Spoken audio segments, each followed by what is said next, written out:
আপনার সম্প্রতি আপনার বাড়ি মাঝে রাখুন। যে বেটা ঠেকা নিতে যাবে তার রক্তের দোষ আছে। যে হিন্দু সম্প্রীতির কথা বলবে তার রক্তের দোষ আছে। সে ওপার বাংলা থেকে মায়ের গর্ভে এসছে। কোন হিন্দু যদি হিন্দুর বাচ্চা হয় সম্প্রীতির কথা।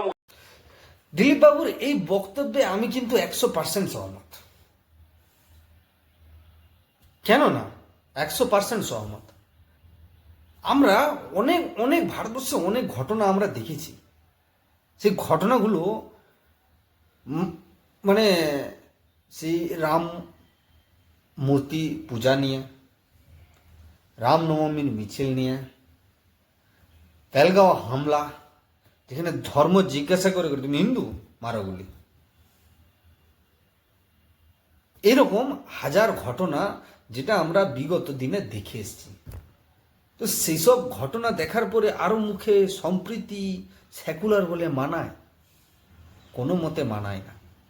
যারা কিন্তু বলে, যারা এই সম্প্রীতি সেকুলার নিয়ে যারা আওয়াজ তুলছে, গলা ফাটাচ্ছে, তারা অ্যাকচুয়ালি ভারতীয় হিন্দু বলে মনে করি না।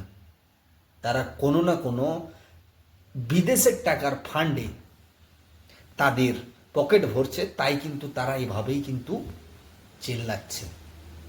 অ্যাকচুয়ালি তারা যদি দেশকে বা হিন্দুদেরকে বা হিন্দুদের উন্নয়ন নিয়ে বা হিন্দুদেরকে প্রগতি নিয়ে ভাবতো, তারা কোনো দিন প্রীতি সম্প্রীতি যেটা বলে বেড়ায় ওটা কোনো দিন। সম্প্রীতি কিসের সম্প্রীতি? সম্প্রীতি শেষ। তাই দিলীপ দাস সেই কি বললেন কথাটা, সেটা কিন্তু আমি একদম 100% সহমত। আপনি কি বলেন? আপনি কতটা সহমত? কমেন্ট করে অবশ্যই জানাবেন। আর ভিডিওটা যদি ভালো লেগে থাকে অবশ্যই শেয়ার করবেন।